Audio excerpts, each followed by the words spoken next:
जी नमस्कार, मैं हूं अजय दुबे और आप देख रहे हैं वैक्सलापुरी न्यूज। और आज हम आपको एक ऐसे शख्सियत को मिलवाने के लिए लेके आ चुके हैं जो मिर्जापुर में युवाओं के चहेते हैं और पिछड़ा आयोग राज्य उपाध्यक्ष और राज्य मंत्री सोहनलाल श्रीमाली जी, जो संघ से जुड़े रहे शुरू से ही और अभी जो है संघ के साथ साथ जो है आयोग के उपाध्यक्ष हैं। और आप हमेशा जो है आम जनमानस में सादगी के साथ रहते हैं।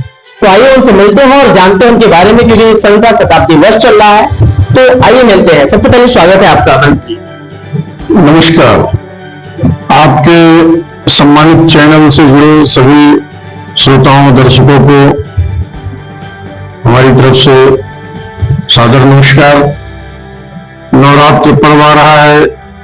इस नवरात्र पर्व नव दुर्गा उत्सव विजयादशमी की आप सबको, आप सबके परिवार को हमारी तरफ से अनंत शुभकामनाएं। मंत्री जी, एक सवाल जो है सबसे पहला ये है कि कब आपका संघ में जुड़ना हुआ, कब से आप संघ से जुड़े हुए हैं? मैं जब बिंद विद्यापीठ इंटर कॉलेज विंध्याचल में कक्षा 6 की पढ़ाई कर रहा था, तो उसी समय इंटर कॉलेज में हमारे साप्ताहिक शाखा लगती थी। उसी शाखा में जाना शुरू किया और फिर जब मैं थोड़ा और बड़ा हुआ तो विंध्याचल में हनुमान तिराहे पर महाराजा काशी नरेश जी का बगीचा है। उसी बगीचे में हनुमान सायं शाखा के नाम से शाखा प्रारंभ हुआ। उस शाखा में जाना शुरू किया और फिर धीरे धीरे उसी शाखा से मैं कई विभिन्न दायित्वों पर रहते हुए संघ का काम विगत 45 वर्षों से करता चला रहा हूँ। 45 वर्ष से संघ में हैं आप, और आज जो है एक लंबा समय होने के बाद जो है संघ का शताब्दी वर्ष मनाया जा रहा है और शतक एक तरह से कहा जाए तो संघ के गुरु हुए हैं। तो इस शताब्दी वर्ष पे क्या कहना चाहते हैं आप? किस तरीके से इसे आप जो है लोगों के बीच मना रहे हैं शताब्दी वर्ष? आ गया शताब्दी वर्ष है, स्वयं सेवकों के मन में हर्ष है। मैं जिस संस्था राष्ट्रीय स्वयंसेवक संघ से जुड़ा हूं, वह संगठन सांस्कृतिक एवं सामाजिक संगठन दुनिया का सबसे बड़ा स्वयंसेवी संगठन की मान्यता है। और आज जब हम शताब्दी वर्ष मनाने की तरफ बढ़ रहे हैं, आगे आने वाले 2 अक्टूबर विजयादशमी के दिन जब हम शताब्दी वर्ष का प्रारंभ करेंगे, जिसकी तैयारी लगभग 3 वर्षों से पूरे देश भर के सभी प्रमुख पदाधिकारियों द्वारा किया जा रहा है। पूरे देश में जुड़े हुए करोड़ों स्वयंसेवकों के मन में हर्ष है कि मैं जिस संघ से जुड़ा हुआ हूँ, हमारे जीवन काल में ही वह संगठन 100 वर्ष का हो रहा है। और राष्ट्रीय स्वयंसेवक संघ की मान्यता है कि 100 वर्ष की आयु होने के बाद भी राष्ट्रीय स्वयंसेवक संघ एक युवा संगठन है। आज जिस प्रकार से पूरे देश भर में लाखों करोड़ों की संख्या में स्वयंसेवक, नए नए विद्यार्थी, नए नए युवक संघ से जुड़ रहे हैं, वह संघ को युवा होने का और भविष्य लक्षित करता है। मंत्री जी, जब से आप आयोग से जुड़े हैं तब से सोशल मीडिया पे आपके कई फोटोज वायरल होते हैं। कभी आप युवाओं के साथ कहीं देखते हैं तो कभी युवाओं के साथ आप उनके मॉडल ही मिलते हुए देखते हैं। तो किस तरीके का लगाव है आपका मिर्जापुर के युवाओं से? क्योंकि उत्तर प्रदेश राज्य पिछड़ा वर्ग आयोग के उपाध्यक्ष के नाते और एक संघ का स्वयंसेवक होने के नाते मेरी भरसक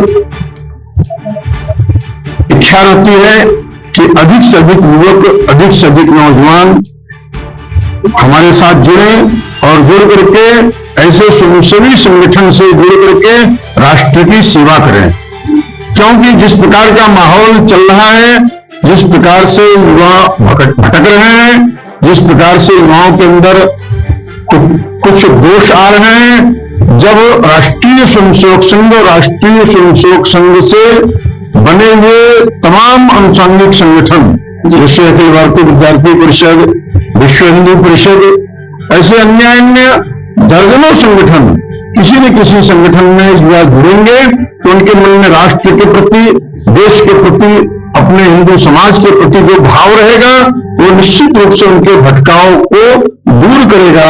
वो भटकाव के रास्ते नहीं जाएंगे और अपने देश को, अपने समाज की सुरक्षा करते रहेंगे। इसीलिए मैं युवाओं के अधिक नजदीक रह करके उनको संगठन से जोड़ने का प्रयत्न करता हूँ।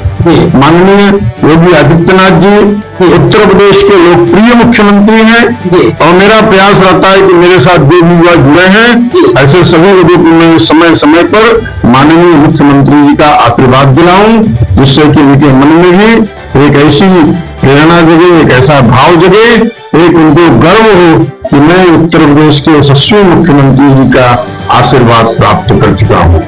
आप जब से संघ में हैं या जब से आपको उपाध्यक्ष का मेडिकल कॉलेज, विश्वविद्यालय, मां विंध्यवासिनी कॉरिडोर सहित जो भी विकास के काम हो रहे हैं, जैसे अभी गंगा जी पर नवीन पुल बनने वाला है और कई बड़े बड़े फैक्ट्रियां आ रही हैं अपने जिले में, अडानी जी की फैक्ट्री आ रही है और कई अन्य सीमेंट फैक्ट्रियां भी आ रही हैं। उससे मिर्जापुर का और विकास बढ़ेगा, मिर्जापुर के लोगों को और रोजगार मिलेगा, नौकरी मिलेगा, जिससे कि मिर्जापुर और खुशहाल होगा, मिर्जापुर और लाभकारी होगा, मिर्जापुर के युवाओं के हाथ में और काम आएगा। यह सब हमारे मिर्जापुर जिले का विकास है। संगठन में तेजी से युवा जोड़ रहे हैं, वास्तव में संगठन का उद्देश्य, वास्तविक उद्देश्य क्या है? यदि हमारे संगठन में, भारतीय जनता पार्टी में, राष्ट्रीय स्वयंसेवक संघ में, बजरंग दल में, विश्व हिंदू परिषद में, अखिल भारतीय विद्यार्थी परिषद में, संस्कार भारती में, अन्य सभी संगठनों में देश के युवा नहीं जुड़ेंगे तो कहीं न कहीं आतंकवादी गतिविधियों में, हथियार सप्लायरों के साथ, धर्मांतरण के काम में या लव जिहाद का जो एक बहुत बड़ा मुद्दा देश में चल रहा है, इन सब कार्यों में भटक करके चले जाएंगे।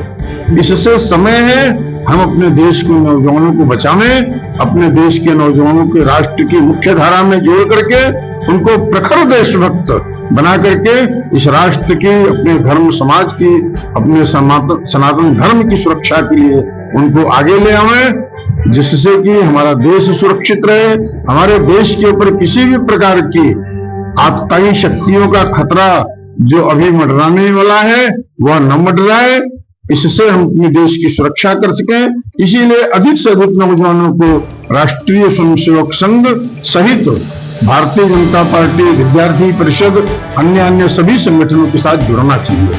विद्यार्थी परिषद में अभी मामला उत्तर प्रदेश का ही, और विद्यार्थी परिषद पे लाठियां बरसाई गई, तो इस मामले में बाराबंकी के विश्वविद्यालय में जो घटना घटी वह दुर्भाग्यपूर्ण घटना रही। उस घटना को तत्काल माननीय योगी आदित्यनाथ जी ने संज्ञान में लिया, कठोरता के साथ कार्यवाही किया, कई अनेक लोगों को सस्पेंड किया, विश्वविद्यालय के ऊपर जांच बैठाया हुआ है और इसके अलावा उत्तर प्रदेश में चल रहे सभी विश्वविद्यालयों के ऊपर किसी भी प्रकार से कोई और गलत काम न हो तो सभी विश्वविद्यालयों को जांच कराने का आदेश माननीय मुख्यमंत्री जी ने दिया है। क्या कहना चाहेंगे, पड़ोसी देश नेपाल में अभी बीते दिनों में घटनाएं हुई हैं जो कहीं धरने हुए, जो प्रदर्शनकारियों ने प्रदर्शन किए और राष्ट्रपति भवन लेके संसद तक जला दिए गए, क्या कहेंगे?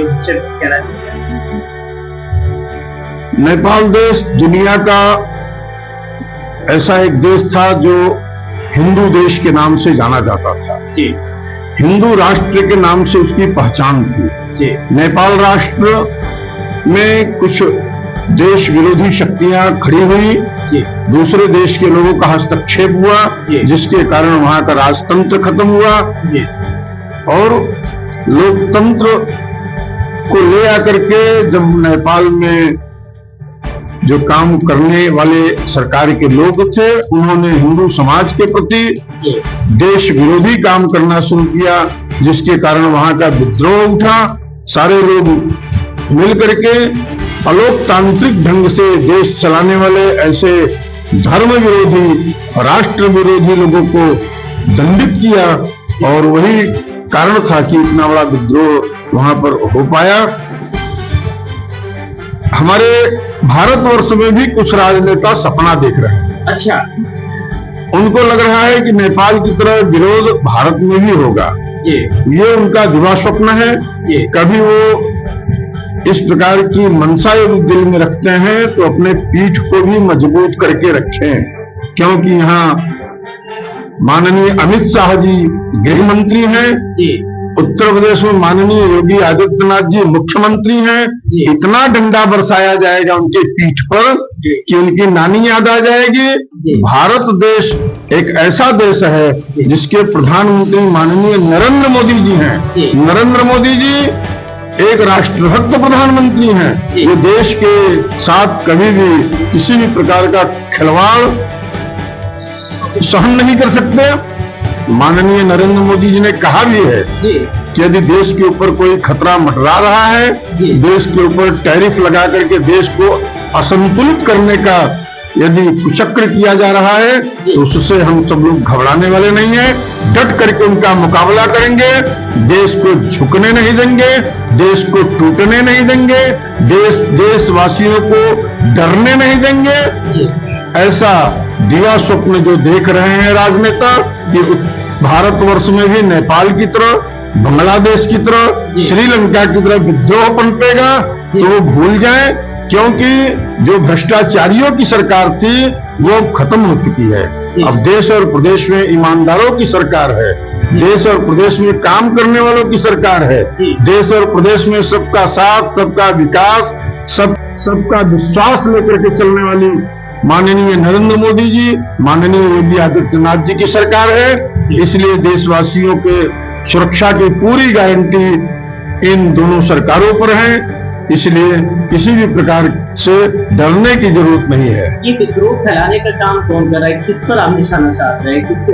अभी दिल्ली के पूर्व मुख्यमंत्री केजरीवाल ने कहा, जिसने 10 वर्षों तक दिल्ली में सरकार चलाया, जिनकी जिम्मेदारी थी दिल्ली को अच्छा हरा भरा, वहां के लोगों को खुशहाल करने की जिम्मेदारी केजरीवाल को थी।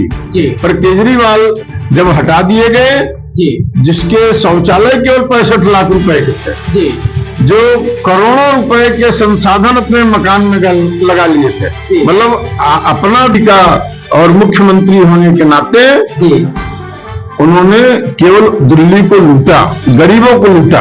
अच्छा। और लूट करके उन्होंने केवल अपना ऐशो आराम किया, और अब कह रहे हैं कि दिल्ली की झुग्गी झोपड़ियों में रहने वाले 40 लाख नागरिक जिस दिन सड़क पर निकल आएंगे, तो उस दिन इस देश में सब प्रकार से और अराजकता फैलाने का जो उनका कुचक्र है वह सफल नहीं होगा। क्योंकि ऐसे लाखों लाख झुग्गी झोपड़ियों में रहने वाले लोगों के लिए माननीय नरेंद्र मोदी जी ने और वहां दिल्ली की सरकार ने काफी कुछ काम किया है। तो केजरीवाल सरकार भूल जाए।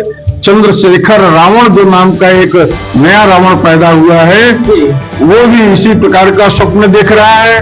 उत्तर प्रदेश के मुख्यमंत्री, पूर्व मुख्यमंत्री अखिलेश यादव भी इसी प्रकार का स्वप्न देख रहे हैं। बिहार के पूर्व उप मुख्यमंत्री तेजस्वी यादव वो भी इसी प्रकार का स्वप्न देख रहे हैं। और हमारे देश के एक युवा नेता हैं, बड़े चर्चित युवा नेता हैं, और जिनको तो कहा जाता है कि 1 दर्जन बच्चे हो गए हैं उनको, तो अभी भी वो अपने आप को युवा मानते हैं, राहुल गांधी जी। अच्छा। वो भी इसी प्रकार का सपना देख रहे हैं। इस प्रकार का सपना देखने वालों को भारत के देशभक्त नागरिक दंडित करेंगे, उनको स्वयं उस प्रकार से और सपना उनका पूर्ण नहीं होने देंगे। मिलाकर कहना आपका ये कि जो भी लोग विपक्ष में हैं वो प्रयास कर रहे हैं कि अराजकता फैले यहाँ पर, ये प्रदर्शनकारी इसी तरीके। देखिए, यदि हमारे देश में, प्रदेश में अराजकता फैलेगी तो हमारे देश की आर्थिक व्यवस्था चरमरा जाएगी। आज जो हमारे देश के लोग खुशहाल जीवन व्यतीत कर रहे हैं, आर्थिक व्यवस्था यहाँ की सुधर रही है, सुंदर सड़कें बन रही हैं, देश के सरकार की तरफ से सब प्रकार के संसाधन सभी नागरिकों को मुहैया कराए जा रहे हैं, वह सब चरमरा जाएगा। इसलिए इस देश के प्रत्येक नागरिक से, प्रत्येक युवाओं से हमारा करबद्ध निवेदन है कि ऐसे विपक्ष के लोगों के चक्कर में कभी मत आइएगा, नहीं तो उनके चक्कर में आकर के आपने यदि कहीं ट्रेन रोका, कहीं बस फूका, कहीं सड़क जाम किया, तो आप अपने पीठ को भी मजबूत किए रखिएगा, क्योंकि उसकी वसूली आपके घर से होगी, आपके संपत्ति से होगी। ये नेता कहने वाले तो अलग हो जाएंगे और फंसेंगे आप बुरी तरह से। इसलिए आप सभी लोग सावधान रहिएगा, ऐसे दुष्चरित्र नेताओं से दूर रहिएगा, उनके भड़कावे में कभी मत आइएगा। यही सब निवेदन करते हुए मैं आप सबको ढेर सारी शुभकामना देता हूँ। एक लास्ट जो है आपसे सवाल पे या सुझाव पे ये है कि क्या संदेश देना चाहेंगे उन युवाओं को जो स्वयं सेवक के रूप में संघ में काम कर रहे हैं, या अभी उनकी शुरुआत हुई, वो जुड़े हैं अभी नए, और जो लोग नहीं जुड़े, जो युवा नहीं जुड़े, उनके लिए क्या संदेश रहेगा आपका? देश और उत्तर प्रदेश के जो भी युवा हमारे राष्ट्रीय स्वयंसेवक से जुड़ रहे हैं, जो नहीं जुड़े हैं, उनसे मैं निवेदन करूंगा वो आरएसएस ज्वाइन करके जो हमारा योजना चल रहा है, उस आरएसएस ज्वाइन के माध्यम से आरएसएस को ज्वाइन करें, संघ में जुड़ें और संघ में जुड़ करके राष्ट्र की सेवा करें।